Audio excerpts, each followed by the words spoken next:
দেহের মধ্যে প্রাণ আছে ততদিনই একাদশী ব্রত করার কথা বলে গিয়েছেন।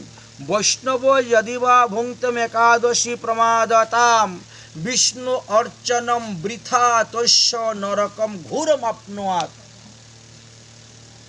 বৈষ্ণব ধর্ম গ্রহণ করার পর যদি কেউ একাদশী ব্রত করেন না প্রমাদবশত, হয়তো পঞ্জিকা দেখতে ভুলে গেছেন, তিনার মনেই নেই, খেয়ে নিয়েছেন, এতদিন ব্রত করেছেন, অনেক ব্রত করেছেন, কোনোদিন যদি প্রমাদবশত তিনার এই ব্রতটা নষ্ট হয়ে যায়, তাহলে ভগবান তার হাতের সেবা পূজা অর্চন গ্রহণ করেন না এবং দেহান্তে তাকে ঘোর নরকে গমন করতে হয়। এই জন্য সর্বদাই পঞ্জিকার দিকে লক্ষ্য রাখতে হবে যে একাদশী ব্রত কবে আমাদের পড়তেছে। কেন? যে ব্রাহ্মণজ্ঞ সুলাপানম স্ত্রয়নম গুরুকল্পতম নিষ্কৃতিং ধর্মশাস্ত্রজ্ঞ নৈশিকাং অন্নভোজনম। বলছেন যিনি ব্রহ্ম হত্যা করেছেন তারও উদ্ধারের উপায় আছে, যিনি গুহত্যা করেছেন তারও উপায়ের উদ্ধার আছে, যিনি মদ্যপান করতেছেন তারও উদ্ধারের উপায় আছে, যিনি ব্রাহ্মণের শরীর স্বর্ণচুরি করেছেন তারও উদ্ধারের উপায় আছে, যিনি গুরু পত্নীতে গমন করেছেন না তারও নিষ্কৃতি আছে। কিন্তু একাদশীতে যারা অন্ন গ্রহণ করেন তাদের নিষ্কৃতি নাই, তাদেরকে জন্ম জন্মান্তর এই ব্যাধিযুক্ত হয়ে এই কর্মফল তাদেরকে ভোগ করতে হয়, নানাবিধ নরকাদি যন্ত্রণা ভোগ করতে হয়। এই জন্যই আমাদেরকে শাস্ত্রে বললেন যে সর্বদাই একাদশী ব্রত করে। মহাদেব বলছেন যে ক মদংশ শিবে ভক্তিম ক মাংসশ্চ শিবার্চনম মৎস্য মাংস দুরাংশৈবে দূরে তিষ্ঠতি শঙ্কর।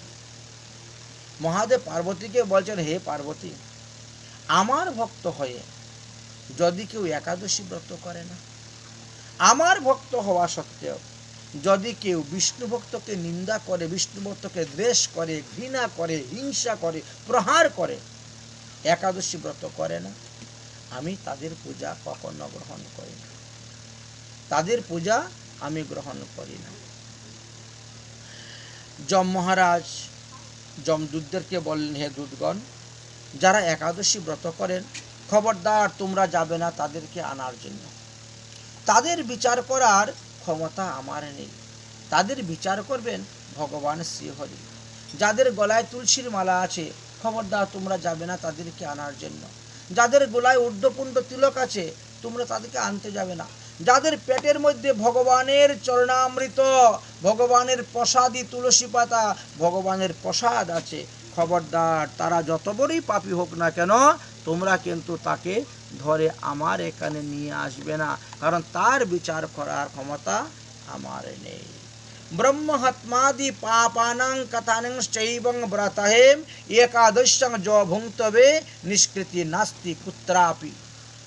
অন্যান্য পাপের প্রায়শ্চিত্তের কথা লেখা আছে, কিন্তু একাদশীতে অন্নভোজন করলে পরে সেই পাপের প্রায়শ্চিত্তের কথা লেখা নাই, তাকে নরক যন্ত্রণা ভোগ করতেই হবে অবশ্যম্ভাবী।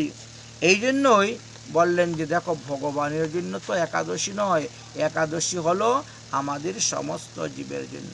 আচ্ছা, কিছু কিছু লোক কি বলে থাকেন, তারা বলেন কি আমরা শুনেছি জগন্নাথ পুরীতে একাদশী ব্রত নেই। এই কথাটা সম্পূর্ণ মিথ্যা। জগন্নাথের জন্য একাদশী নাই, কারণ জগন্নাথ তো ব্রহ্ম ভগবান, তার জন্য কিসের একাদশী? তার জন্য তো একাদশী নেই। কিন্তু আমরা তো ব্রহ্ম নয়, ব্রহ্মের কেশেষু সহস্র ভাগেষু, ভগবানের মাথার চুলের অগ্রভাগকে সহস্র টুকরা করলে যে টুকরা হয় সেই পরিমাণের। এই জন্য আমরা তো জীব, অতএব আমাদের জীবের জন্য একাদশী ব্রতের বিধান দিয়ে গেছেন, প্রত্যেকটা জীবকেই একাদশী ব্রত করতে হবে। উপবাস কৃতং পাপিব্য জন্তিং বাসু গুণেশ উপবাস সবিজ্ঞায় সর্বভোগ বিবর্জিত। একাদশী দিবসে সমস্ত ভোগ আমাদের বর্জন করতে হয়। সমস্ত ভোগ বর্জন বলতে পঞ্চ রবিশস্যের অন্তর্ভুক্ত যে সমস্ত দ্রব্য সেইগুলা খাওয়া যাবে না। মৎস্য, মাংস, সুরা গ্রহণ করা যাবে না। পান, বিড়ি, সিগারেট, গুটকা, তামাকু আদি গ্রহণ করা যাবে না। সর্ষের তেল বা সয়াবিন তেল এগুলা গ্রহণ করা যাবে না। সেদিন মল্লক্রিয়া বা ব্যায়ামও করা নিষেধ। কারো প্রতি ক্রোধ করা নিষেধ, কারো প্রতি লোভ করা নিষেধ, কাঁসার পাত্রে ভোজন করা নিষেধ, স্ত্রী সহবাস নিষেধ, দিবানিদ্রা নিষেধ, দন্ত ধাবন করা নিষেধ।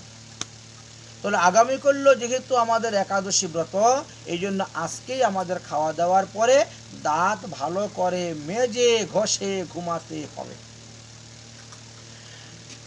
যারা অপ্রসাদ বুঝি, যারা মৎস্য মাংস আহার করেন, যারা আমিষ দ্রব্য গ্রহণ করতেছে, তাদের জন্য বললেন যে দশমী দিবসে তোমরা সংযম থাকবে। অর্থাৎ বাড়ি ঘর লেপে পুছে পরিষ্কার করে নিরামিষ চুলায় নিরামিষ বাসনের মধ্যে আতপ চাউলের অন্নর হবিষান্ন করে খাবেন। রাত্রিবেলা কোনো আর আহার করবেন না। পরের দিন একাদশী ব্রত পালন করবেন, তার পরের দিন গিয়ে আপনারা পালন করবেন। তো আগামীকাল যারা একাদশী ব্রত করবেন তাদের পরশু দিন পালন হলো সূর্য উদয় হওয়ার পরে সকাল 9:30 মধ্যে আমাদের পালনের বিধান। এটা ভারতবর্ষের টাইম অনুসারে দেওয়া আছে পঞ্জিকা। তো বাংলাদেশে একটু আধ ঘন্টা বেশি, 10টা। কিন্তু সূর্য উদয় হয়ে যাচ্ছে তো আপনাদের 5:37। সকালে ভোরে 5:37 সূর্য উদয় হচ্ছে, সুতরাং 5:40 পর থেকে আপনার খাওয়া দাওয়া শুরু। এতে কোনো দোষের কারণ হয় না। অতএব একাদশী দিবসে তাহলে মুখ শুদ্ধ করবেন কিভাবে?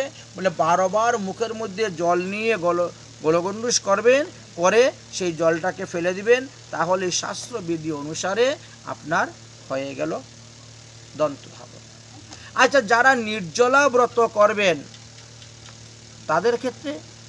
তাদের ক্ষেত্রে বললেন যে আপনি 1 মাসা পরিমাণের জল নিয়ে আচমন করবেন। আচমন করতে গেলে বেশি জল ব্যবহার করতে নাই। নির্জলা ব্রত যারা করবেন জলও খাবে না। কিন্তু আচমন না করলে তো তিলক সন্ধ্যা করতে পারবে না, আন্নি করতে পারবে না, গুরুমন্ত্র জপ করতে পারবে না, ভগবানের পূজা করতে পারবে না, ভোগ লাগাতে পারবে না, আরতি করতে পারবে না। এই প্রতিটা ক্ষেত্রেই তাকে আচমন করতে হয়। তখন বললেন 1 মাসা পরিমিত জল নিয়ে আচমন করলে তিনার নির্জলা ব্রত নষ্ট হবে না। আমাদের কিছু কিছু লোক আছেন, তারা যখন একাদশী আরম্ভ হয় তখন থেকে তারা আরম্ভ করে, আর যখন সমাপ্ত হয় তখন ছেড়ে দেয়। ওরকম নিয়ম নয়। বিকাল 2টার সময় যদি একাদশী আরম্ভ হয়, আপনি 2টার থেকে আরম্ভ করলেন, হবে না। 12টার সময় খাওয়া দাওয়া করে নিলেন আর 2টার থেকে বসে, এরকম নিয়ম নেই, কারণ ওটা দশমী সংযুক্ত হয়ে যাচ্ছে। এই জন্য স্মার্তমতের অধিকাংশ একাদশীই দশমী সংযুক্ত আছে। এই জন্য সেইগুলো ত্যাগ করে শুদ্ধ গোস্বামী মতের যে প্রভাব লেখা আছে সেই অনুসারেই ব্রত করতে হয়। যদি কেউ ভগবানকে নিত্য ভোগ অন্নভোগ দেওয়ার নিয়ম করে থাকেন, তবে তিনি ভগবানকে নিত্য ভোগ দেওয়ার জন্য একাদশী দিনে অন্ন রান্না করে দিতে পারবেন। এটা প্রভাস খণ্ডের দ্বারকা মাহাত্ম্য গ্রন্থেতে লেখা আছে। কিন্তু সেই প্রসাদ অন্য কাউকে তিনি দিতে পারবেন না। সেই প্রসাদটা তিনাকে রেখে দিতে হবে এবং পরের দিন দেওয়া হবে।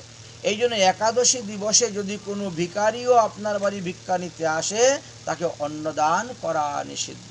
তাকে ফল দিয়ে দাও, একটা আলু দিয়ে দাও, টাকা 2টা দিয়ে দাও, কিন্তু অন্নদান করা নিষিদ্ধ। নিজে খাবে না এবং অন্যকেও দান করবে না। এইভাবে একাদশীর বিশেষ বিধানের কথা বর্ণন করে গিয়েছেন। তারপরে বললেন একাদশী দিবসে আর ভোগ লাগানোর একটা বিশেষ বিধান আছে। যারা সদাচারী, প্রসাদভোজী, নিত্য ভগবানকে ভোগ দিয়ে প্রসাদ পান, তারা একাদশী দিবসে কি করবেন?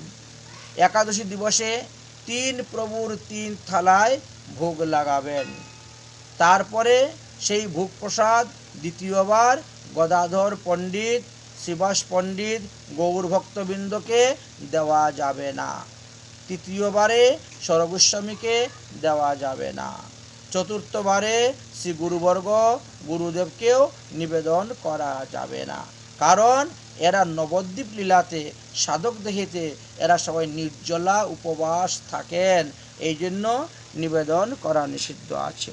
কিন্তু বৃন্দাবন লীলাতে দেখা গেল সিদ্ধ দেহ মঞ্জুরি স্বরূপে একাদশী ব্রত নাই। তাই বৃন্দাবন লীলাতে আপনি শ্রীকৃষ্ণের ভোগ লাগাইবেন, তারপরে শ্রীকৃষ্ণের মহাপ্রসাদটাকে রাধারানীকে দিবেন, ললিতাদি সখীবৃন্দকে দান করবেন, সেই প্রসাদ আপনি রূপাদি মঞ্জুরি বর্গকে দিবেন, এবং সেই প্রসাদ গুরুদেব গুরু মঞ্জুরি বর্গদেরকেও আপনি নিবেদন করতে পারবেন, কারণ তারা সিদ্ধ দেহ। ভক্ত নিজে তাহা গ্রহণ করিবেন না। এই মহাপ্রসাদকে দণ্ডবতে প্রণাম করে বন্দনা করে রেখে দিবেন, এতে প্রসাদের কোনো অবজ্ঞা করা হলো না, কারণ যাহার প্রসাদ তাহাকে সন্তুষ্ট করার জন্যই আমরা এই ব্রত পালন করিতেছি। এই জন্য জগন্নাথপুরীতে মহাপ্রভু যখন প্রকট লীলায় ছিলেন তখনও তিনি একাদশী ব্রত করেছেন। মহাপ্রভুর সঙ্গে যত ভক্তবৃন্দগণ ছিলেন, পার্শ্বদগণ ছিলেন, তারাও একাদশী করেছেন। আর আজ অবধি চতুর্সম্প্রদায়ের যত বৈষ্ণব নীলাচল ধামে বাস করেন, জগন্নাথপুরীতে বাস করেন, তারা সবাই একাদশী ব্রত করেন, কারণ এটা মহাপ্রভুর নির্দিষ্ট পথ, মহাপ্রভুর মত। এই বিষয়ে প্রেম বিবর্তিত নামক গ্রন্থেতে উল্লেখ আছে যে মহাপ্রভু সন্ন্যাস গ্রহণ করার পর জগন্নাথ পুরীতে 18 বৎসর ছিলেন। সন্ন্যাস গ্রহণ করার পরে প্রথম কিছুদিন থেকে তিনি তীর্থভ্রমণে বেরিয়ে গেছিলেন। 6 বছর তিনি তীর্থভ্রমণ করেছেন, আর বাকি 18 বছর তিনি পুরীতেই ছিলেন। তবে মধ্যে মধ্যে একটু এদিক সেদিকে যেতেন, কিন্তু পরের 12 বছর তিনি কোথায়ও যান নাই, গম্ভীরা মঠ ত্যাগ করে ওই গম্ভীরাতেই তিনি পরে থাকতেন। তো সেই কথাই আলোচনা করছেন। আর মহাপ্রভু প্রত্যেকটি একাদশী ব্রত তিনি নির্জলা করতেন, রাত্রি জাগরণ করতেন, বেদ পাঠ পুরাণ পাঠ আদি শ্রবণ করতেন। একদিন স্বরূপ দামোদর রায় রামানন্দ, বক্রেশ্বর পণ্ডিত এবং আরও অন্যান্য ক্ষেত্রবাসী বৈষ্ণব বলতে জগন্নাথপুরী ক্ষেত্রবাসী, জগন্নাথ ক্ষেত্র বাসী বৈষ্ণবগণ সবাই একত্রিত হয়ে তারা রওনা হয়েছেন জগন্নাথের সিঙ্গার আরতি দর্শন করার জন্য। ভোরবেলা গিয়ে জগন্নাথের মঙ্গল আরতি দর্শন করেছেন, দর্শন করে এবার ফিরে এসেছেন সিঙ্গার আরতি দর্শন করবেন। সিঙ্গার আরতি দর্শন করার জন্য এসে উপস্থিত হয়েছেন। তখন পূজারী কি করেছে? পূজারী তখন সব বৈষ্ণবদের হাতে জগন্নাথের মহাপ্রসাদ দিয়ে দিয়েছে। মহাপ্রসাদ একটা প্রবাদ আছে আমাদের, যে জগন্নাথের প্রসাদ অন্য ক্ষেত্রে সকলের মান্য, পাইলেই করিবে ভক্ষণ। জগন্নাথের প্রসাদ যদি কেউ আপনার হাতে দেয়, সঙ্গে সঙ্গে আপনি এটাকে গ্রহণ করবেন। এটা দেশ কাল পাত্র আর বিচার করা যাবে না। কে এনেছে, কোথার থেকে এনেছে, কেমন করে এনেছে, না, জগন্নাথের মহাপ্রসাদ। জগন্নাথের প্রসাদ অন্য ক্ষেত্রে সকলের মান্য, পাইলেই করিবে ভক্ষণ, এটা নিয়ম। কিন্তু আবার শাস্ত্রে লেখা আছে একাদশী দিবসে অন্ন ভোজন করিবে না। এই যে দুটা নিয়ম, একটা হলো জগন্নাথের প্রসাদ দিলেই গ্রহণ করবে, দ্বিতীয় নিয়ম একাদশী ব্রত হলে অন্ন গ্রহণ করবে না। যদি জগন্নাথের প্রসাদ আপনি ভক্ষণ না করেন, তাহলে প্রসাদকে অবজ্ঞা করা হচ্ছে, অবমাননা করা হচ্ছে, এই জন্য তোমার পাপ হচ্ছে। জগন্নাথের মহাপ্রসাদের অবমাননার কারণে পাপ হচ্ছে। আবার যদি আপনি গ্রহণ করেন, খেয়ে নেন, তাহলে একাদশী মহারানীকে অবজ্ঞা করা হচ্ছে। একাদশী মহারানীকে অবজ্ঞার সেই পাপ হয়। তো এইভাবে উভয় সংকটে কোনো এক সময় মহাপ্রভুর পার্শ্বদগণরা পড়েছিলেন ওই দিনটা। তখন তারা কি করবেন সিদ্ধান্ত খুঁজে পাচ্ছেন না, তাদের মাথায় আর সেই সিদ্ধান্তটা ধরছে না, তারা কি করবেন। তখন মহাপ্রভুর কাছে গিয়ে সবাই উপস্থিত হলেন, সমস্ত ঘটনা খুলে বললেন। আচ্ছা প্রভু, এখন আমরা কি করতে পারি? যদি জগন্নাথের প্রসাদ খাই, একাদশী দেবী রুষ্ট হয়ে যাবেন, আর যদি না খাই, জগন্নাথ রুষ্ট হয়ে যাবেন। এবার আমাদের কি করা যায়? মহাপ্রভু তখন বিধান দিলেন। প্রভু বলেন, ভক্তির অঙ্গ একাদশীর মানভঙ্গে সর্বনাশ উপস্থিত হবে। এই যে 64 প্রকার ভক্তির অঙ্গ, তার মধ্যে একটি হলো আমাদের এই একাদশী ব্রত। যদি একাদশী ব্রতেতে আমরা অন্ন গ্রহণ করি, তাহলে একাদশীর মানভঙ্গ হবে, আর এতে আমাদের ঘোর অপরাধ হবে, সর্বনাশ উৎপন্ন হবে। তাহলে কি করব? না খাইলে যে জগন্নাথের অবমাননা করা হবে। শুনো, প্রসাদ পূজন করি, প্রসাদকে দণ্ডবত প্রণাম করে রেখে দাও। কোথায় অপমান করা হলো প্রসাদের?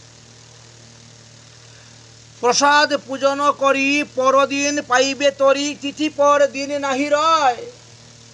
আরে আজকে তো একাদশী ব্রত, আজকে প্রসাদকে দণ্ডবত প্রণাম করে রেখে দাও জল দিয়ে।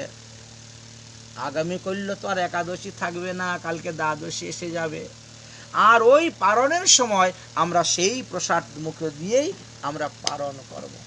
তাহলে একাদশীর মানও রক্ষা হয়ে গেল, আর জগন্নাথের প্রসাদের সম্মানও রক্ষা হয়ে গেল। প্রসাদ পূজন করি, পরদিন পাইবে তরি, তিথি পর দিন নাহি রয়। শ্রীহরি বাসর দিনে কৃষ্ণ নাম রসগানে তৃপ্ত হো বৈষ্ণব সুজন। এই একাদশী দিনকে হরিতুষ নিদান বলা হয়েছে। এই দিনে তপস্যার দ্বারা হরি যতটা সন্তুষ্ট হন, অন্য কোনো দান, অন্য কোনো তীর্থ ভ্রমণ এর দ্বারাও ভগবান ততটা সন্তুষ্ট হন না। এই জন্য শ্রীহরি বাসরে কৃষ্ণ নাম রসপানে তৃপ্ত হো বৈষ্ণব সুজন। জিহ্বার মধ্যে একমাত্র কথামৃত দাও, ভগবানের নামামৃত, নাম সুধা পান করতে থাকো। অন্য কোনো রস তোমরা জিহ্বার মধ্যে দিও না। অন্য রস নাহি লও, অন্য কথা নাহি কও, সর্বভোগ করিয়া বর্জন। কোনো গ্রাম্য কথা, সংসারের কথা, আজেবাজে কথা একাদশী দিন বলতে যাবে না। একমাত্র হরি কথা, একমাত্র শাস্ত্র কথা, ভাগবত কথা, শ্রীমদ্ ভাগবত মহাপুরাণে দশম স্কন্ধে শ্রীকৃষ্ণের বাল্যলীলা আদি শ্রবণ করো, কীর্তন করো। তাই বলছে, অন্য রস নাহি লও, অন্য কথা নাহি কও, সর্বভোগ করিয়া বর্জন। একাদশ ইন্দ্রিয়ের যত ভোগ আছে বর্জন করে রাখো। প্রসাদ ভোজন নিত্য শুদ্ধ বৈষ্ণবের কৃত্য। হ্যাঁ, বৈষ্ণব যারা, তারা তো প্রতিদিনই প্রসাদ পায়। অপ্রসাদ না করে তারা গ্রহণ, তারা তো কখনো অপ্রসাদ গ্রহণ করে না। কিন্তু শুদ্ধ একাদশী যবে নিরাহার থাকে, তবে পারণেতে প্রসাদ গ্রহণ। যদি আপনি নিরাহার থাকতে না পারেন, নিরম্বর রাখতে না পারেন, তাহলে ভগবানকে আপনি জল, ফল, মূল ভোগ দেন, ভোগ দিয়ে সেটা আপনি গ্রহণ করেন। দেহ রক্ষার জন্য যতটা প্রয়োজন ততটাই গ্রহণ করা হয়। উদর পূরণ করিয়া গ্রহণ করা নিষিদ্ধ আছে। একাদশী দিবসে ভোজনের পর যাতে উদ্গার না আসে। তাই শুদ্ধ একাদশী যবে নিরাহার থাকি, তবে পারণেতে প্রসাদ গ্রহণ করবে। হে বৈষ্ণবগণ, এটাই হলো ভক্তির মুখ্য অঙ্গ, এটাই হলো সদাচার। আর এই রূপে করিলে প্রসাদের অবজ্ঞা হবে না, আবার হরিবাসেরও ব্রতের কোনো অবমাননা হবে না, ব্রত রক্ষা হয়ে যাবে। ইহাতে ভক্তিদেবীর কৃপা লাভ হবে, আর ভক্তিদেবীর কৃপাতেই আপনি মুক্তি লাভ করতে পারবেন। ভক্তিদেবীর কৃপাতেই ভগবানের পাদপদ্ম লাভ করতে পারবেন। এই কথা শুনিয়া বৈষ্ণবগণ বড় আনন্দিত হলেন, এবং তারা স্ব স্থানে গমন করলেন, এবং সেই কথাই সর্বত্র প্রচার করে তারা সেইভাবেই ব্রত করতে শুরু করলেন। বৈষ্ণব সেই সময় হইতেই আজ পর্যন্ত শ্রীক্ষেত্রের বৈষ্ণবগণ একাদশী ব্রত করিয়া থাকেন। জগন্নাথ একাদশীকে বেঁধে রেখে দিয়েছেন, এই জন্য তিনার প্রতিদিন 25 মণ চালের অন্ন ভোগ লাগে।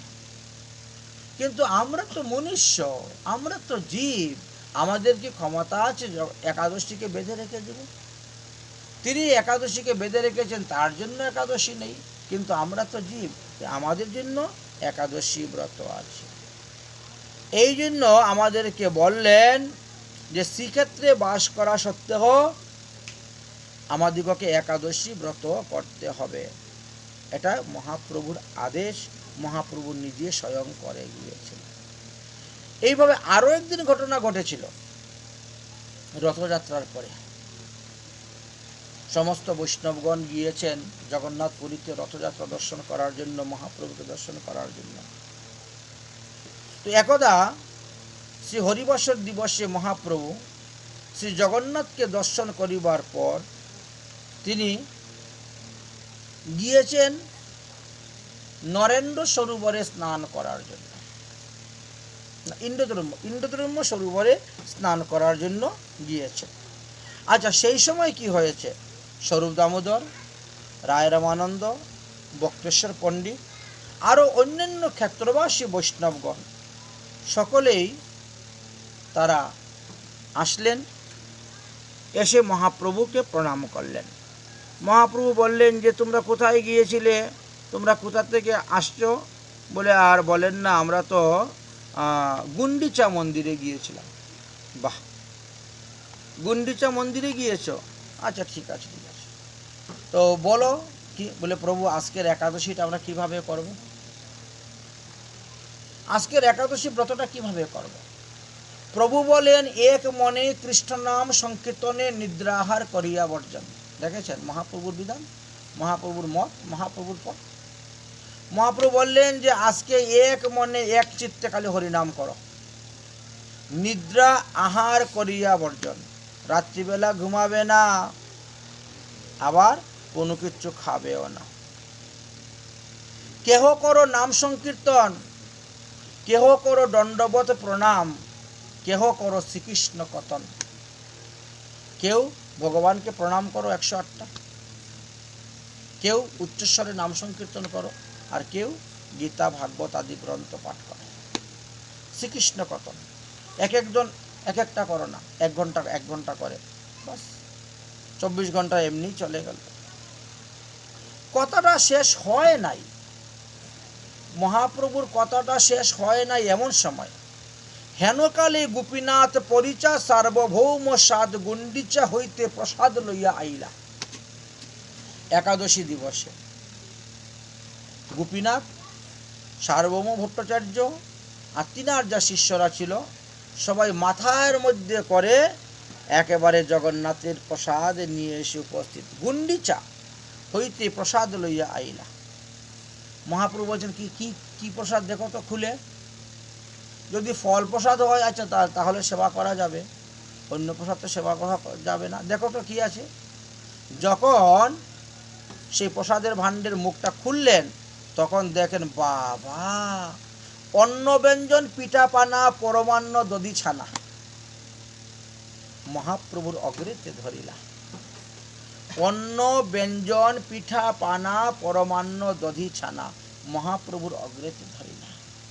মহাপ্রভু বললেন জগন্নাথ স্বয়ং ভগবান, জগন্নাথ পরম ব্রহ্ম, তিনার জন্য একাদশী নাই, তিনার নামে তো অন্ন ব্যঞ্জন পিঠা পানা ভোগ লাগবেই, পরমান্ন দধি ছানা, কিন্তু আমরা মানুষ, আমাদের এটা খাওয়া উচিত হবে না, দণ্ডবত প্রণাম করে রেখে দাও বাবা, এটা কালকে খাওয়া যাবে। প্রভুর আজ্ঞায় সবে দণ্ডবত করি তবে মহাপ্রসাদ বন্ধন করিলা। দেখলেন, পুনরায় সবাই পূর্ববৎ নিজ নিজ কাজে নিজ নিজ ভজনে লেগে গেলেন। সমস্ত রজনী নিত্য গীত বাদ্য সহকারে কাটাইলেন। প্রাতকালে মহাপ্রভু সবাইকে নিয়ে স্নান করতে গেলেন, আর স্নান করে আসার পরে যথাসময়ে পালন করলেন। যথাসময়ে একাদশী ব্রত করলে একাদশী ব্রতের পালনটাও ঠিক সময় মতো করতে হবে। পঞ্জিকার মধ্যে লেখা থাকে এতটা থেকে অতটার মধ্যে তোমাকে একাদশী ব্রতের পালন করতে হবে। এর আগেও করতে পারবেন না, এর পরেও করতে পারবেন না। যদি আগেও করেন আপনার ব্রত নষ্ট হবে, আর পরও করলেও ব্রত নষ্ট হবে।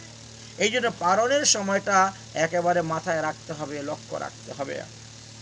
কৃত্বাশ্চৈব উপবাসন্ত যু অশ্নতি দ্বাদশী দিনে নৈবেদম তুলসী মিশ্র পাপ কোটি বিনাশন।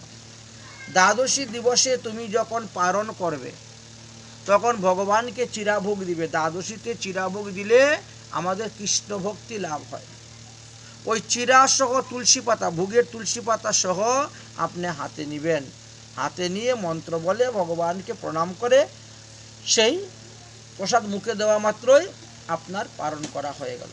তুলসী পত্র সংযুক্ত নৈবেদ্য যদি মুখে দিয়ে কেউ পারণ করেন তাহলে তার 1 কোটি জন্মের সমস্ত পাপ নষ্ট হয়ে যায়। 1 কোটি জন্মের। এমনি একটা একাদশী 100 জন্মের পাপ নষ্ট করে, কিন্তু একাদশী পারণের মহিমা আরো বেশি। পারণের সময় যদি ভগবানের নৈবেদ্য প্রসাদ তুলসী পত্র মিশ্রিত নিয়ে তিনি পারণ করেন তাহলে তিনি 1 কোটি পাপ থেকে মুক্তি লাভ করতে পারেন। এই জন্য পারণটা ঠিক সময় মতো করতে হবে, পারণে কখনো ভুল করবেন না। একাদশী সংযুক্ত দ্বাদশীতে ব্রত করলে আমাদেরকে দ্বাদশীর মধ্যেই পালন করতে হয়, এবং মহাদ্বাদশী পালন পড়লে আমরা ত্রয়োদশীতে পালন করে থাকি। পারণং অন্যং সম্পদ্যম দ্বাদশ্যং যো ব্যতিক্রমে ত্রয়োদশ্যন্ত ভুঙ্ক্তব্যং শতজন্মাতি নরকি। আমরা অম্বরীশ মহারাজের চরিত্রের মধ্যে আমরা দেখেছি উনি একাদশী সংযুক্ত দ্বাদশীতে ব্রত করতেন। নিয়ম হয়েছে একাদশী সংযুক্ত দ্বাদশীতে ব্রত করলে দ্বাদশীতেই আপনাকে পালন করতে হবে, কখনো ত্রয়োদশীতে গিয়ে পালন করা যাবে না। একাদশী সংযুক্ত দ্বাদশীতে ব্রত করলেন, আর যদি কেউ পালন করতে গিয়ে ভুল করে তাহলে 100 জন্ম তাকে নরকে গিয়ে ভোগ করতে হয়, নরক যন্ত্রণা ভোগ করতে হয়।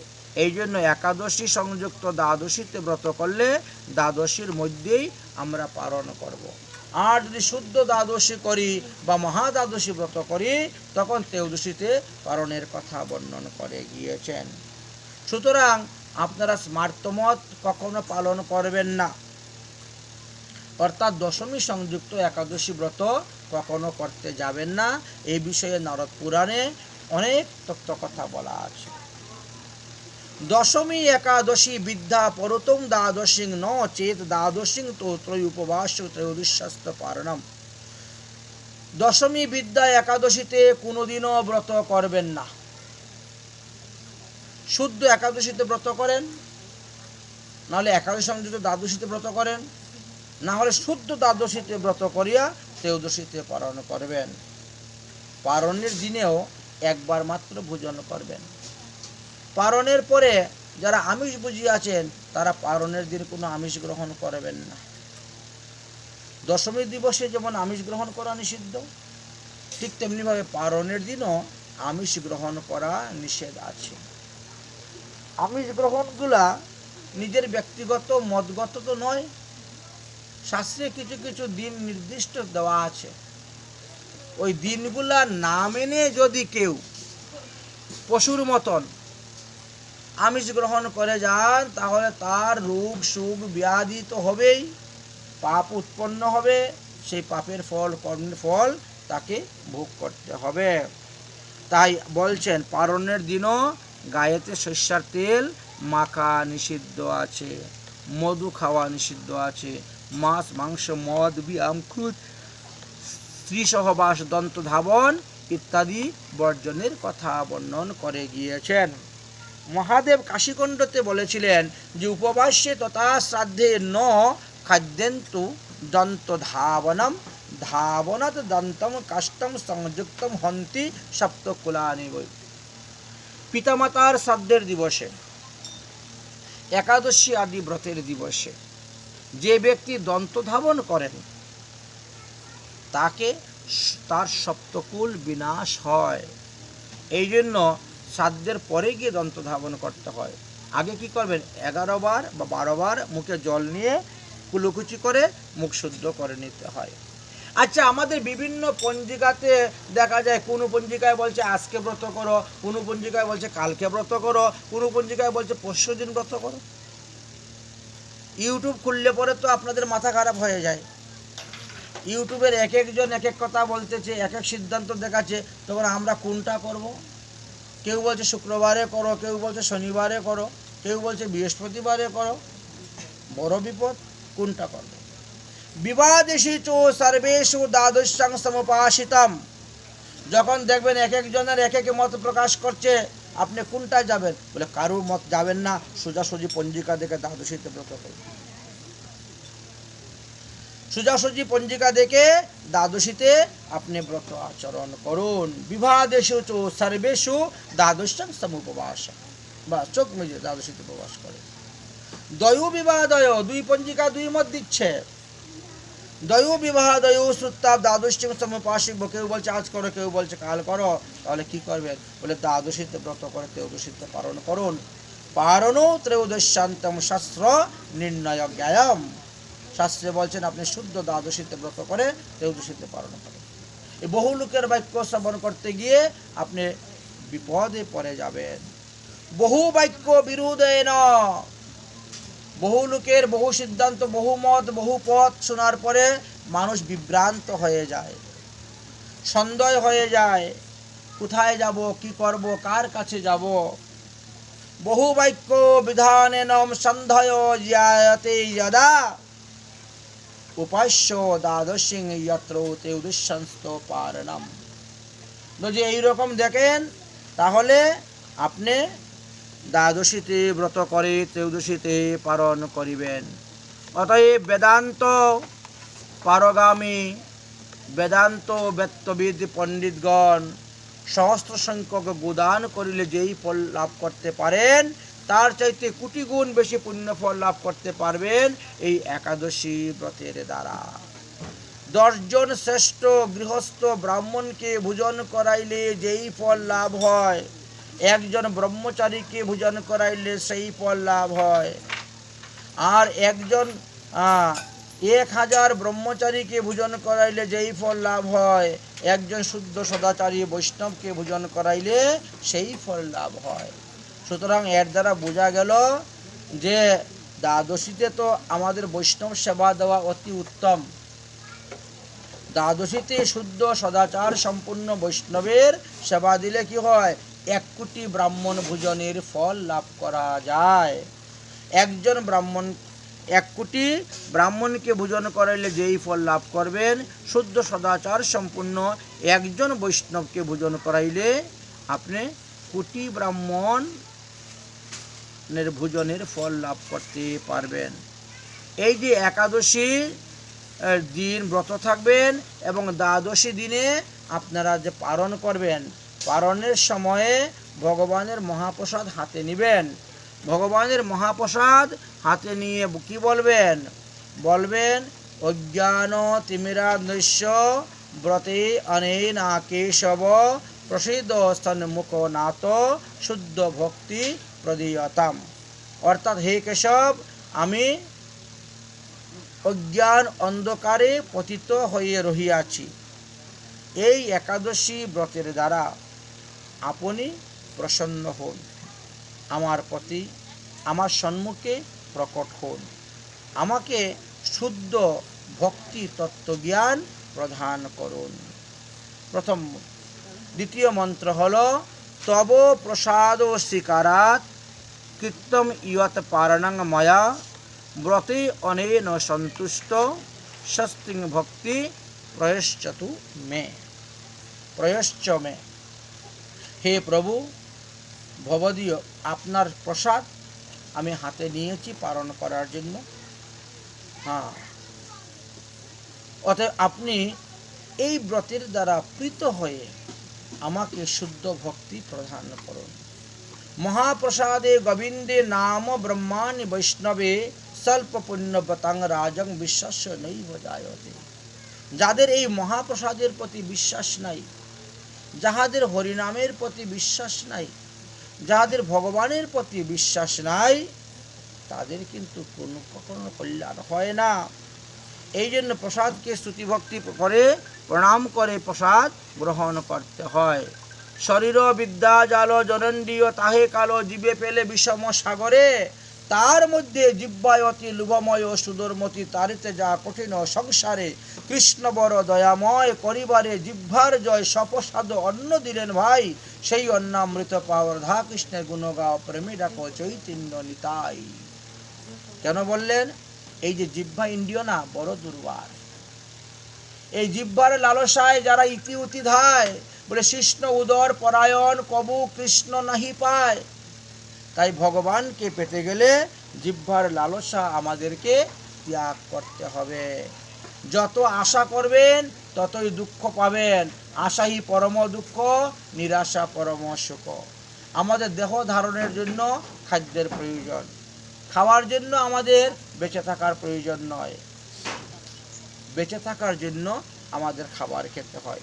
তাই যতটুকু খাবারের দ্বারা আমাদের দেহ পুষ্ট হয় ততটুকুই প্রয়োজন। কারণ জিহ্বার হলো একটা ইন্দ্রিয়, আর জিহ্বা ইন্দ্রিয়ই আমাদেরকে এই সমস্ত খাদ্যের দিকে মনকে টেনে নিয়ে যায়। সুতরাং আমরা যদি অভ্যাস করি তো অবশ্যই তাকে ত্যাগ করতে পারবো। কারণ শরীরের নাম মহাশয়, যাহা সইবে তাহাই সয়। অতএব এই শরীরটা এমনভাবেই ভগবান তৈরি করেছেন, আমরা যেভাবে তাকে শোয়াবো সেইভাবেই সেটা হয়ে যাবে। যেমন তেমন লয়, বলছেন 3 দিন করলেই হয়। যদি তুমি নির্জলা উপবাস করতে না পারো, তা 8টা দ্রব্য গ্রহণের দ্বারা তোমার ব্রত নষ্ট হবে না। বললেন অসমর্থব্য শরীরস্য ব্রতে বা উপবাস স্থিত।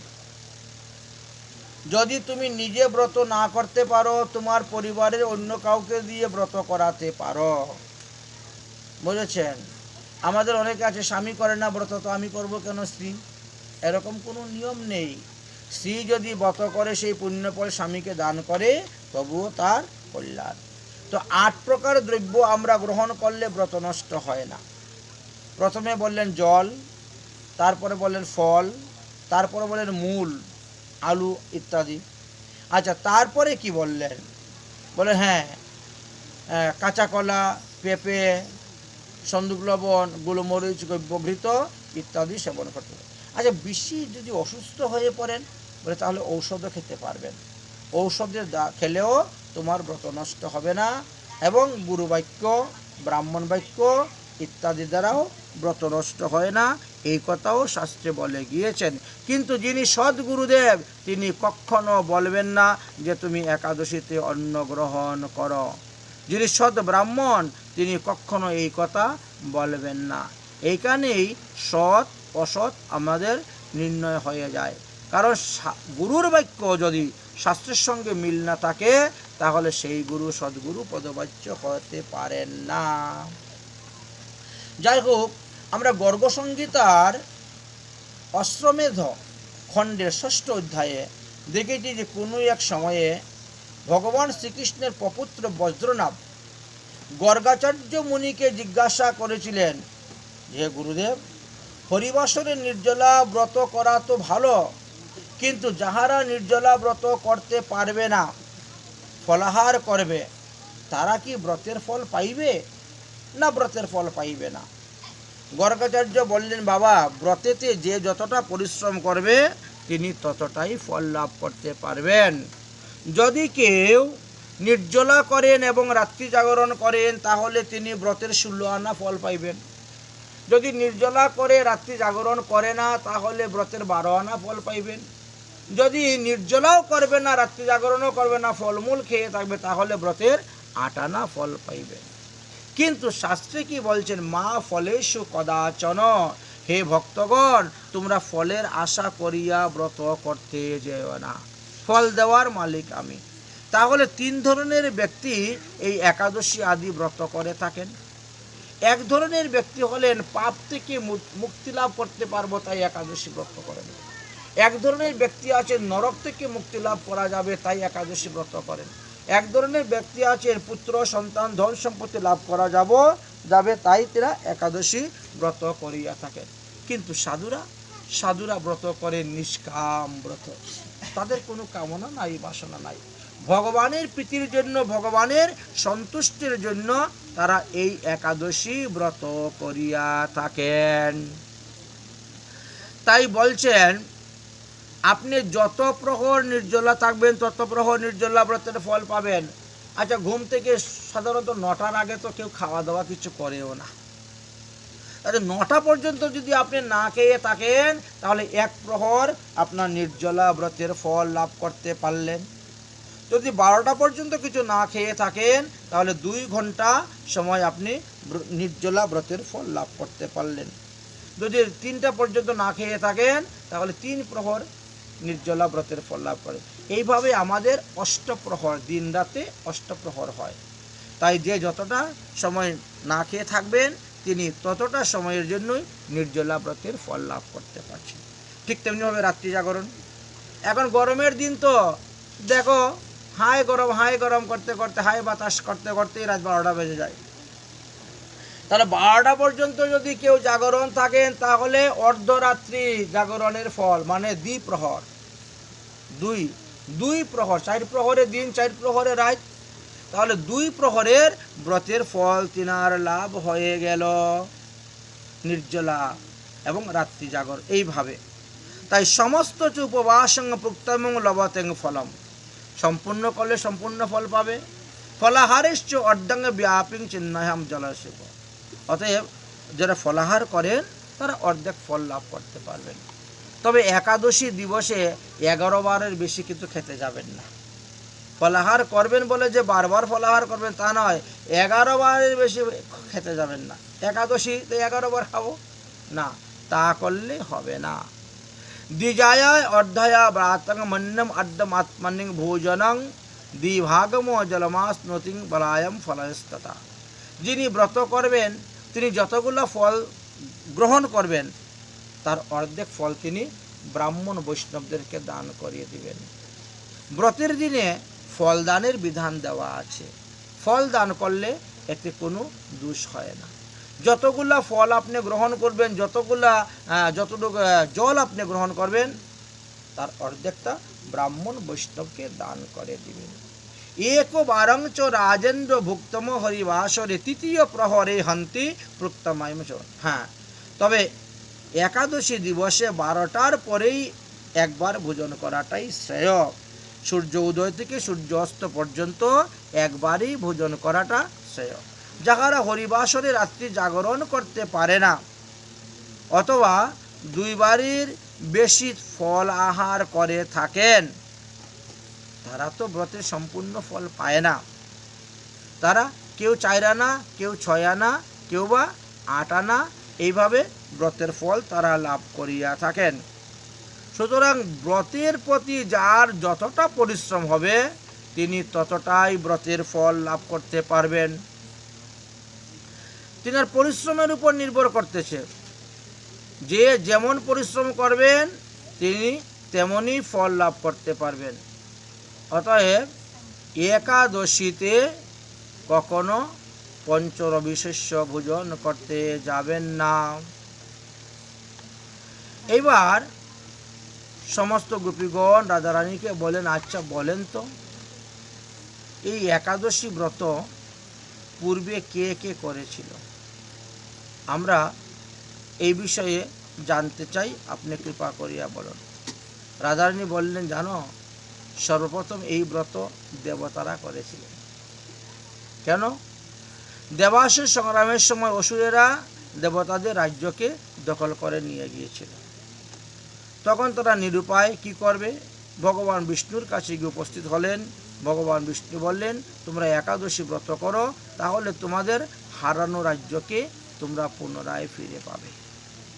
এই জন্য দেবতারা সর্বপ্রথম এই একাদশী ব্রত করেছিলেন। তারপরে এই একাদশী মৃত্যুলোকে এসে উপস্থিত হলেন এবং মৃত্যুলোকে সর্বপ্রথম এই পৃথিবীতে রাজা রুক্নাঙ্গদ একাদশী ব্রত করেছিলেন। রুক্নাঙ্গদ রাজার রাজ্যেতেই ভগবান এসে এই একাদশী মহারানী এসে উপস্থিত হয়েছেন। এই একাদশী মহারানী ভগবান বিষ্ণুর ঘর্ম হইতে, ঘাম থেকে কপালের তিনার জন্ম হয়েছিল। এই জন্য বিষ্ণু দেহ হইতে জন্ম হয়েছিল। একাদশী মহারানীর 1000টি হাত আছে। একাদশী মহারানী সহস্র হস্তে সহস্র দিব্য অস্ত্র ধারণ করেছিলেন, আর করে মুরাসুর নামক অসুরের সঙ্গে যুদ্ধ করে তাকে বধ করেছিলেন। এই জন্য বলছেন মূঢ়দৈত্য বধার্তায়। একাদশী দিবসে প্রাত স্নান কৃত্বা শুভেশ ধৌত বস্ত্রৈক্য ব্রতং সংকল্প কুর্বন্তং বৈষ্ণবঞ্চ মহোৎসব। বড় ধুমধামের সহিত একাদশী ব্রত অনেক রাজারা পালন করতেন, রূপনাঙ্গদ রাজা পর্যন্ত পালন করতেন। তাই দশমী দিবসে বা একাদশী দিবসে সকালবেলা সূর্য উদয়ের আগেই স্নান করে সন্ধ্যা আহ্নিক করে ভগবানের পূজা করে ভগবানের চরণে সংকল্প মন্ত্র পাঠ করে এবার আপনি একাদশী ব্রত আরম্ভ করবেন। কারণ ভগবানের কৃপাতেই তোমার এই একাদশী ব্রততে কোনো রকম দুঃখ বা কষ্ট উৎপন্ন হবে না, দুঃখ কষ্ট উৎপন্ন হবে না। এই একাদশী মহারানী মাঘ মাসের কৃষ্ণপক্ষে একাদশী দিবসে উৎপন্ন হয়েছিলেন। এই জন্য ওই দিনের একাদশীর নাম উৎপন্না একাদশী বলা হয়েছে। মার্গশীর্ষ কৃষ্ণপক্ষে উৎপন্না বিষ্ণু দেহত, ভগবান বিষ্ণুর দেহ থেকে একাদশী মহারানী উৎপত্তি হয়েছিলেন। আর মূঢ়দৈত্য বধার্তায় তিথি রেবা একাদশী, এই মূঢ়দৈত্যকে তিনি বধ করার জন্যই এসেছিলেন। আমরা জানি যে সত্যযুগে তালজঙ্গ নামে এক অসুর ছিল, সত্যযুগে তালজঙ্গ নামে এক অসুর ছিল, দৈত্য দানব, এবং সেই দানব চন্দ্রাবতী নামক পুরীতে বাস করিতেন। তিনি দেবতাদের সর্বদা অনিষ্ট চিন্তা করতেন। তার পুত্র ছিল মুরাসুর। কিন্তু এই তালজঙ্গ অসুর বা জঙ্গাসুর যখন মারা গেলেন, আর মারা যাওয়ার পরে এই মুরাসুর প্রতিশোধ নেওয়ার জন্য উপস্থিত হল। এই যে তালজঙ্গ নামক অসুর, এই অসুরকে ভগবান বিষ্ণু বধ করেছিলেন।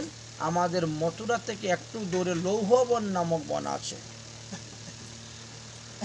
সেইখানে বধ করেছিলেন। তাই এখনো সেই জঙ্গাসুরের জঙ্ঘাটা আছে, কোমর থেকে পা পর্যন্ত এটা পাথর হয়ে আছে, লোহা হয়ে আছে, এই জন্য লৌহবন নামে পরিচিত। তো যাই হোক, ভগবান এইভাবে ভগবত কৃপায় আমাদের পৃথিবীতে এসে একাদশী মহারানী উপস্থিত হয়েছিলেন এবং রাজা রূপনাঙ্গদ সর্বপ্রথম এই একাদশী ব্রত করেছিলেন। একাদশী সমং কিঞ্চিত পাপং নাত্র ন বিদ্যতে। একাদশীর তুল্য পাপনাশিনী অন্য কোনো ব্রত হয়ই না, কারণ এই পাপের এই ব্রতের এমনই মহিমা। তা আমাদের প্রতি মাসে 2টা করে একাদশী, 12 মাসে আমাদের 24টা একাদশী হয়। যেই বছর মল মাস পরে সেই বা পুরুষোত্তম মাস পরে সেই মাসে আরও 2টা একাদশী বেশি হয়, এই জন্য 26টা একাদশী। এই 26টা একাদশীর নাম যদি কেউ কীর্তন করে তাহলে 1 বছর একাদশীর ফল লাভ করতে পারে, এই কথা শ্রীমতী রাধারানী বলেছেন। গর্গসংগীতার মাধুর্য খণ্ডের 8ম অধ্যায়ের মধ্যে লেখা আছে, শ্রী রাধা উবাচ। সখীদেরকে কি বলেছিলেন? উৎপত্তিশ্চ তথা মোক্ষা সফলাশ্চ ততো পরম পুত্রদা ষট তিলাশ্চৈব জয়া চ বিজয়াস্ততঃ আমলকি ততো পশ্চাৎ নাম্না বৈ পাপমোচিনী কামোদাশ্চ ততো পশ্চাৎ কথিতাং বৈ বরোতিনী মোহিনী চ পরা প্রকৃতম নির্জলা কথিতাং ততো योगिनी देवशायिनी कामिनीश्च ततो परम पवित्राश्च अपि जाया पद्मा इंदिराश्च ततो परम पपं शोका रमाश्चैव ततो पश्चात् प्रबोधिनी सर्वसंपदौ प्रधायश्चैव दे प्रकृतं मलमाशज कमलाश्च पद्मनिस्तथा षट বিংশতি নামনাহা। এই হলো 26টা একাদশীর নাম। আচ্ছা, আমি বাংলা ভাষায় এই 26টা একাদশীর নাম বলতেছি, আপনারা আমার সঙ্গে সঙ্গে বলবেন, দেখবেন এই 1 বৎসরের একাদশী ব্রতের ফল আপনাদের লাভ হয়ে যাবে। শাস্ত্রে এমনই সুন্দর একটা সিদ্ধান্ত দিলেন। তাহলে 1 নম্বরে হলো উৎপন্না, 2 নম্বরে মোক্ষদা, 3 নম্বরে সফলা, 4 নম্বরে পুত্রদা, 5 নম্বরে শততিলা, 6 নম্বরে ভৌমি, 7 নম্বরে জয়া, 8 নম্বরে আমূর্ধকি বা আমলকি, 9 নম্বরে পাপমোচনী, 10 নম্বরে এই যে কামোদা, এই আগামীকালকের একাদশী কামোদা, 11 নম্বরে বরুতিনী, 12 নম্বরে মোহিনী, 13 নম্বরে অপরা, 14 নম্বরে নির্জলা, 15 নম্বরে যোগশয়িনী, 16 নম্বরে 15 নম্বরে যোগিনী, 16 নম্বরে দেবশয়িনী, 17 নম্বরে কামিকা, একটা হলো কামুদা, একটা কামিকা, আগামীটা কামুদা, দেখেছেন? আচ্ছা, কামিকা। 18 নম্বরে পবিত্রা, 19 নম্বরে জয়া, 20 নম্বরে পাশ পরিবর্তিনী, 21 নম্বরে ইন্দিরা, 22 নম্বরে পাপাংশুকা, 23 নম্বরে রমা, 24 নম্বরে প্রবোদিনী বা উত্তান একাদশী, 25 নম্বরে কমলা আর 26 নম্বরে পদ্মিনী একাদশী। এই হলো বৎসরে মোট 26টি একাদশীর নাম। এটা সার্থক বলে জানিবে। যদি কোনো দিন কোনো কারণবশত কেউ এই একাদশী ব্রত করতে পারেন না, তাহলে এই একাদশীর 26টা নাম আপনারা কীর্তন করবেন। এই 26টা নাম কীর্তন করলে কি হয়? ব্রত উদযাপনের ফল লাভ হইয়া থাকে। এই কথা শ্রীমতী রাধারানী গর্গসংহিতা নামক গ্রন্থে মাধুর্য খণ্ডের 8ম অধ্যায়ের 18 নম্বর শ্লোকেতে বর্ণন করে গিয়েছেন। রাধারানী বললেন যে ষটবিংশতি নামনাহা একাদশ্যাহ য পঠেচ্চজিয় সংবৎসর দ্বাদশানাং ফলমাপ্নোতি সো অপিহি। এই 26টি একাদশীর নাম যে ব্যক্তি পাঠ করিবেন, তাহার 1 বৎসরের একাদশী বা দ্বাদশী ব্রতের ফল তিনি লাভ করিতে পারিবেন। অতএব গোপীগণ, এবার যাও তোমরা গিয়ে একাদশী ব্রত করো। গোপীরা পুনরায় আবার প্রশ্ন করলেন, হে রাধারানী, একাদশী ব্রতং রাধে কেন কেন পুরাকৃতম তদ ব্রূহীন বিশেষণম তৎ সংজ্ঞাতাহম বিদায়ম। আচ্ছা, পূর্বকালে কারা কারা একাদশী ব্রত করেছিলেন, কি কি লাভ হয়েছিল, একটু বিস্তারিতভাবে আপনি কৃপা করে আমাদের নিকটে বর্ণন করুন। তখন শ্রীমতী রাধারানী ব্রজের গোপীদেরকে বললেন যে, হে ব্রজের গোপীগণ, আদৌ দেব কৃত্য গুপ্যং বরম একাদশী ব্রতম ভ্রষ্ট রাজস্ব লাভার্তায় দৈত্যানাং নাশায়শ্চ। হে গোপীগণ, সর্বপ্রথমে স্বর্গের দেবরাজ ইন্দ্র থেকে আরম্ভ করে 33 কোটি দেবতাগণ এই ভ্রষ্টরাজ্যকে লাভ করার জন্য দস্যু দৈত্যদেরকে বিনাশ করিবার জন্য ব্রহ্মার আদেশে তারা এই একাদশী ব্রত করেছিলেন। আর একাদশী ব্রত করে তারা এই ব্রতের প্রভাবে তারা তাদের ভ্রষ্ট রাজ্যকে পুনরায় ফেরত পেয়েছিলেন। দ্বিতীয়ত, পৃথিবীতে রাজা রুক্নাঙ্গদ অপি কৃত্য একাদশী ব্রতম তেন ভূমণ্ডল মুক্তা বৈকুণ্ঠম সপুরুজদ। রাজা রুক্নাঙ্গদ একাদশী ব্রত করেছিলেন, আর একাদশী ব্রতের প্রভাবে তিনি সমস্ত পুরীবাসীদেরকে নিয়ে তিনি নিত্য বৈকুণ্ঠ ধামে গমন করেছিলেন। তিনার গ্রামে যত লোক ছিল সবাইকে নিয়ে তিনি চলে গিয়েছিলেন। মৃত্যুলোকে রুক্নাঙ্গদের রাজ্যে আসিয়া ছলে একাদশী দেবী প্রকট হইলা। তাই আমাদের পৃথিবীতে মধ্যে সর্বপ্রথম রাজা রুক্নাঙ্গদেই এই একাদশী ব্রত করেছিলেন। এর আগে আর অন্য কেউ ব্রত করেছেন বলে এটা জানা যায় না। যাই হোক, তারপরে মহাপ্রভু তো আমাদেরকে দেখিয়ে দিয়ে গেলেন যে একেবারে পরিষ্কারভাবে আমাদেরকে বর্ণনা করে গেলেন যে 5 বছর বয়স থেকেই আমরা এই একাদশী ব্রত আরম্ভ করে দিতে পারি। কারণ আমরা শাস্ত্রেতে দেখতে পাচ্ছি যে মহাজনগণ মহৎগণ আমাদের ধ্রুব প্রহ্লাদ আদি যারা ছিলেন তারা এই অল্প বয়স থেকেই তারা একাদশী ব্রত আরম্ভ করে দিয়েছিলেন। আচ্ছা, আর কারা একাদশী ব্রত করেছেন? বলে ব্রতং চরাচকার মেধাবী দ্বাদশং পিতৃবাক্যত অপ্সরা স্পর্শ দূষতং মুক্তং হি নির্মূলং গুটি। এই যে কিছুদিন আগে পাপমোচনী একাদশী গেল আমাদের, চৈত্র মাসের কৃষ্ণপক্ষর যে একাদশী পাপমোচনী, এটা মেধাবী মুনি করেছিলেন পিতার বাক্য অনুসারে। কারণ তিনি মঞ্জুভূষা নামক এক অপ্সরার সঙ্গে দীর্ঘ 56 বৎসর বাস করেছিলেন। ইনি মহাপাপী হয়ে গেছিলেন, পিতা তাকে ত্যাগ করে দিয়েছিলেন, তার হাতের জলন্ন গ্রহণ করতেন না। আর এই একাদশী ব্রতের দ্বারা তিনি শুদ্ধ হয়ে যখন আসলেন, যখন পিতা তাকে গ্রহণ করেছিলেন।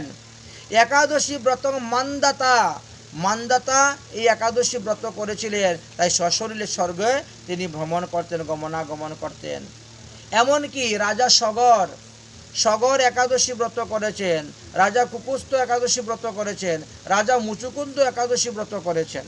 সগরশ্চ কুকুদ্ভশ্চ মুকুন্দশ্চ মহামতি, তাই মুচুকুন্দ একাদশী ব্রত করেছিলেন। হেমমালী নামক যজ্ঞ কুষ্ঠ রোগ বন্ধনাথ, হেমমালী নামক যজ্ঞ কুষ্ঠরোগ হয়েছিল, একাদশী ব্রতের দ্বারা তিনি কুষ্ঠরোগ থেকে মুক্ত হয়ে চন্দ্রের মতন শুভ্র সুন্দর দেহ তিনি লাভ করেছিলেন। এমনই একাদশী ব্রতের মহিমা। হরিশ্চন্দ্রেন রাজ্ঞা, রাজা হরিশ্চন্দ্র একাদশী ব্রত করেছিলেন। কৃত্তম একাদশী ব্রতম তেন লব্ধা মহি রাজ্যম, একাদশী ব্রতের প্রভাবে তিনি তেনার হারানো রাজ্যকে ফিরে পেয়েছিলেন এবং সমস্ত পুরবাসীদেরকে সঙ্গে করে নিয়ে বৈকুণ্ঠে গমন করেছিলেন। তেন লব্ধা মহি রাজ্যং বৈকুণ্ঠম স পুর যজৌ। আর কারা একাদশী ব্রত করেছেন? বলে রামচন্দ্র। পুরা শ্রী রামচন্দ্রেন কৃত্য একাদশী ব্রতম। গর্গ সংহিতাতে বললেন ভগবান রামচন্দ্র ত্রেতাযুগে সমুদ্র বন্ধন করার জন্য আর রাবণ আদি অসুরদেরকে বধ করার জন্য তিনি একাদশী ব্রত করেছিলেন। সমুদ্র সেতু বন্ধনার্থায় রাবণস্য বধায় চ, রাবণকে বধ করার জন্য আর সমুদ্র বন্ধন করার জন্য একাদশী ব্রত করেছিলেন। আর কারা করেছেন? একাদশী ব্রত নাপি প্রসন্নম শ্রী হরি স্বয়ং মার্গশিষ্য পূর্ণিমাসং রাসং অভিচকার। এই মাঘ মাসের পূর্ণিমা দিবসে ভগবান শ্রীকৃষ্ণ এই ব্রজের গোপীরা রাসলীলা করাতে সন্তুষ্ট হয়ে তাদের সঙ্গেও রাসলীলা করেছিলেন। তাই ব্রজের গোপীদের সঙ্গে যেভাবে ভগবান রাসলীলা করেছেন, দক্ষিণ ভারতীয় গোপীদের সঙ্গেও ভগবান সেইভাবে রাসলীলা করেছিলেন। এই তত্ত্বটা আমরা জানতে পারলাম। সুতরাং একাদশী ব্রতের অপূর্ব শক্তির কথা বর্ণন করে গিয়েছেন। যদি কেউ এই একাদশী ব্রত পালন না করেন, তাহলে তাদেরকে ঘোর নরকাদি যন্ত্রণা ভোগ করতে হয়। এই জন্যই আমাদেরকে বললেন যে সাবধান হে মনুষ্যগণ, তোমরা একাদশী ব্রতে কখনো অবহেলা করিও না। শ্রদ্ধার সহিত, ভক্তির সহিত, প্রেমের সহিত এবং নিষ্ঠার সহিত এই একাদশী ব্রত পালন করে যাও, তাহলে ভগবান তোমাদের প্রতি সন্তুষ্ট হবেন, তোমাদের মনোবাসনা পূর্ণ করবেন। আর তোমরা ভগবত কৃপাতে তোমরা পুনরপি জননম পুনরপি মরণম পুনরপি মাতৃ জঠরে শয়নম, এই তিতাব জ্বালা থেকে মুক্তি লাভ করতে পারবে। তাহলে এই পর্যন্তই আমরা আজকের মতন হরিকথা আস্বাদনের বিশ্রাম দিচ্ছি। শ্রীমৎ মহাপ্রভুর কৃপা হলে আগামী কল্য আমরা এই হরিকথা আস্বাদন করব। যেহেতু আগামী কল্য একাদশী দিনে ভগবানের লীলাকথা আস্বাদন করা শ্রবণ। কারণ এই হরিকথাটা হলো আত্মার খোরাক, আর খিচুড়ি হলো দেহের খোরাক। বুঝেছেন? তো দেহের খোরাক যেমন প্রয়োজন, আত্মার খোরাকও প্রয়োজন। আত্মার খোরাক দিলে পরে কি হয়? আত্মা পুষ্টি লাভ হয়, আত্মার ঊর্ধ্বগতি হয়। এই জন্য আত্মার খোরাক এই হরিকথা, এই হরিনাম। বেশি করে হরিনাম জপ করবেন। একাদশী দিবসে হরিনাম বেশি করলে বেশি ফল, শতগুণ বেশি ফল লাভ হয় অন্যান্য দিনের চাইতে। আজকের দিনে আপনি যে পুণ্য ফল লাভ করছেন, তার থেকে 100 গুণ বেশি পুণ্য ফল লাভ করতে পারবেন আগামী কল্য। এই জন্যই একাদশী দিবসে যা কিছু করা হয় সৎকর্ম পুণ্যকর্ম এগুলো অক্ষয় অব্যয় অমর হয়ে থাকে এবং শতগুণ বেশি ফল লাভ করা যায়। এই জন্য তুলসীর মালা কণ্ঠে ধারণ, ঊর্ধ্বপুণ্ড তিলক রচনা করিয়া, বিষ্ণু মন্ত্রে দীক্ষা গ্রহণ করিয়া যদি কেউ যা করিবে তাহার ফলই লাভ করতে পারবে। কিন্তু দীক্ষা গ্রহণ যদি না করে, জপ তপ তন্ত্র মন্ত্র দীক্ষাই মূল হয়, দীক্ষা ভিন্ন সর্বকার্য হইবে ক্ষয়। দান করেন, জপ করেন, তপ করেন, তীর্থ ভ্রমণ করেন, এইগুলা পুণ্য থাকে না, এই সঙ্গে সঙ্গেই শেষ হয়ে যায়। আর ঊর্ধ্বপুণ্ড তিলক ধারণ, তুলসীর মালা ধারণ, বিষ্ণু মন্ত্রে দীক্ষা গ্রহণের দ্বারা পুণ্য ফল করলে অক্ষয় অব্যয় অমর হয়ে থাকে। তাই একাদশী মহারানীর ব্রত দ্বারা আমরা ভগবানকে লাভ করতে পারবো। শ্রীমতী রাধারানীর আদেশে ব্রজের গোপীগণ লাভ করেছেন। অতএব এই কারণে তো ভগবানের আদেশেই তো সমস্ত বেদ বেদান্ত শাস্ত্র পুরাণে দেওয়া আছে। অতএব তিনার আদেশকে শিরোধার্য করে আজকের মতন একাদশী মহারানীর ব্রত কথা সমাপ্ত করে। বলো একাদশী মহারানী কি, শ্রী কামোদা একাদশী কি, চৈত্র শুক্লপক্ষ একাদশী কি। জয় জয় শ্রী রাধেশ্যাম, নিতাই গৌর হরি বল। যদক্ষরম পদবষ্টং মাত্রহীনশ্চ ইয়দ্ভবেৎ সর্বকমতাং দেবং প্রসিদ্ধং চমন্ত্রম। ওম সর্বভবন্তু সুখিনঃ সর্বে সন্তু নিরাময়াঃ সর্বে ভদ্রাণি পশ্যন্তু মা কশ্চিৎ দুঃখভাগ্। ওম শান্তি, ওম শান্তি, ওম শান্তি।